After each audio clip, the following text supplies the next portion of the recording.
Magandang araw po sa inyo lahat. Ako po si Jayden Liam Benito Sequero. Ako naman si Kuya Bert. At ito po ang Matang Agila ni Bunso at Kuya. At ang ating pong pangatlong panauhin, si Kuya Andre. Magandang araw po sa inyo. Magandang araw din sa inyo, Jayden and Kuya Bert. Okay naman dito sa business. Nag-operate kami ng business dito sa Implaza, which is Nanang's Diner for almost 4 years na kami last November 29, 2023. Anong date po ba kayo nag-open? Nagsimula ang Nanang's Diner noong November 29, 2019. 2019. So, mga before pandemic po ito? Before pandemic. So, kumusta man po ba na meron pong mga ibang establishment na nag-i-improve? Paano nyo po ba nakukup po yung mga tao na dito po sa inyong kumain? Nagsimula nga lang sa November 29, 2019. Madami kami mga challenges na nakasabay ng mga business nag-improve at sa kami dun sa tumagal since bago yung pandemic till now. So nakup namin yung mga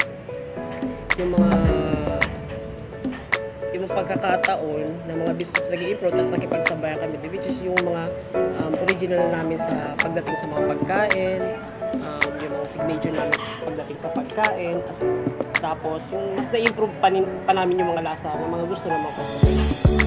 May nais po ba kayong gustong batiin? O pasalamatan muna po ba? Gusto ko batiin yung mga nanonood ngayon, tapos yung sumasapot sa channel, tapos gusto ko lang pasalamatan yung mga tao tumulong sa pandemic, until now na sumusuporta pa din sa amin. Kakasabi nyo pa lang po ng pandemic, ano po ba yung mga naging way nyo po para malabanan po yung mga challenges po nung pandemic, lalo na po na may lockdown? Paano nyo po ba ito nalabanan? Or na? Nung kasagsagan ng pandemic, madaming challenge na dumating sa mga business, hindi lang sa amin, mostly mga business madaming nasara, pero na-cover up yung mga challenges na naging okay at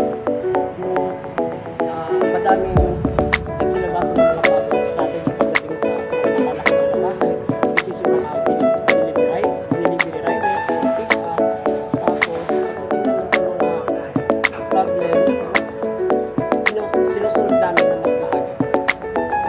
At hindi kami nakipagsabay sa pandemic na tao, tulong-tulungan na lang kami. Bakit niyo po naisipan na buuhin po itong restaurant na po ito?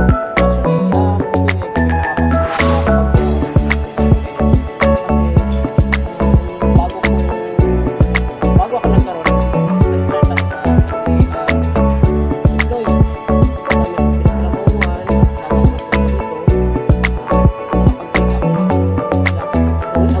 vocational business culinary ko at nagamit ko dito sa business. Kaya ako nakapagsimula at natutong magnegosyo. Sino po ba yung mga tao pong mga tumulong po sa inyo para mas lalo pong mapaganda ito pong diner na ito? Unang-una yung family ko, which is yung mama ko, yung nanang, which is nagkapangalan sa kanya, yung Nanang's Diner. Nanang's Diner kasi yan yung mother ng mama ko. Nanang's, yun yung tawag sa mga magulang. Sa Pangasinan, hindi natin Nanang. Nanang is mother. Tatay is yung father. Tapos, yung sa mother ko naman, siya yung tumulong sa akin financial para makapagsimula. Ano po yung mga ipapangako po ninyo sa mga kakain po dito na hindi po nila malilimutan?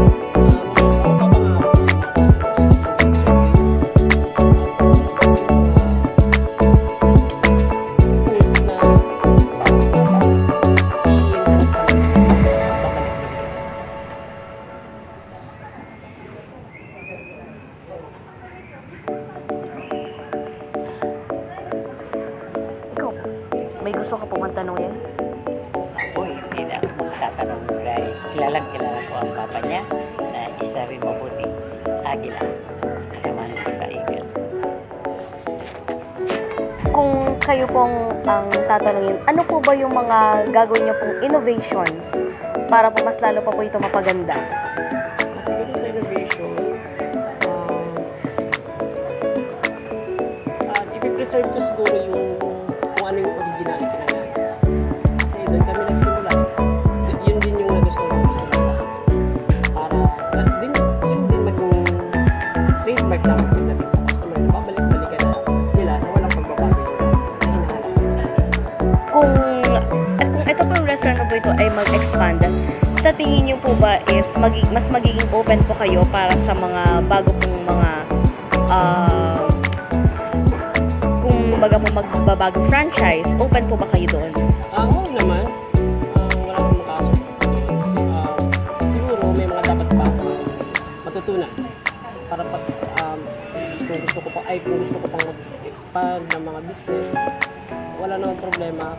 Kailangan ko lang talaga ng sapat na alam para mas mapaganda yung business na gusto ko pang Ano sa tingin niyo po yung kailangan niyo pong matutunan para po mas lalo pong ma-enhance at mapaganda?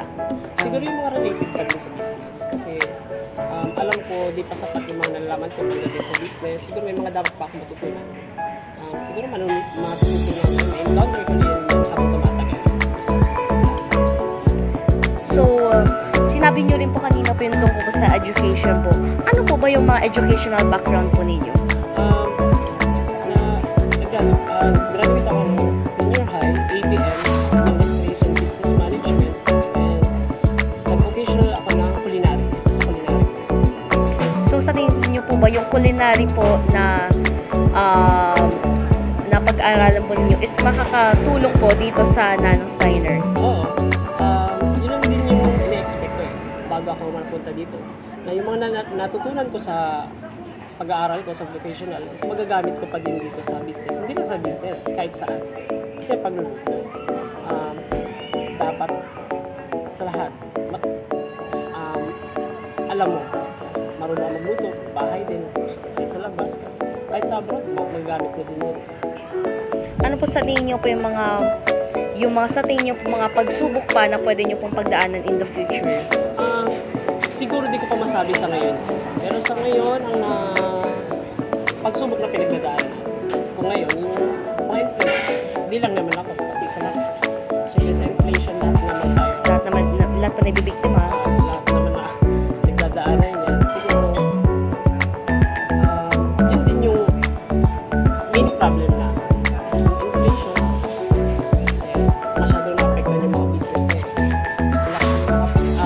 Laging front pagdating sa inflation. So, kung sa inflation po or sa mga different problems po na haharapin niyo po in the future, ano po sa tingin niyo po yung gagawin niyo pong strategy para dito? Siguro yung strategy na pwede kong gawin. Depende na lang yun kung anong problema pwedeng dumating. At pagtutulong-tulungan na lang namin ang mga staff ko na maayos yung problema pwedeng dumating sa amin. So, yun po. Ito po, si Jaden Liam Benito Sequero. Ako si Kuya Bert At maraming salamat po sa inyong sa iyong pagpaunlak. pagpapaunlak sa aming imbitasyon. Maraming salamat po. Thank you, Jason.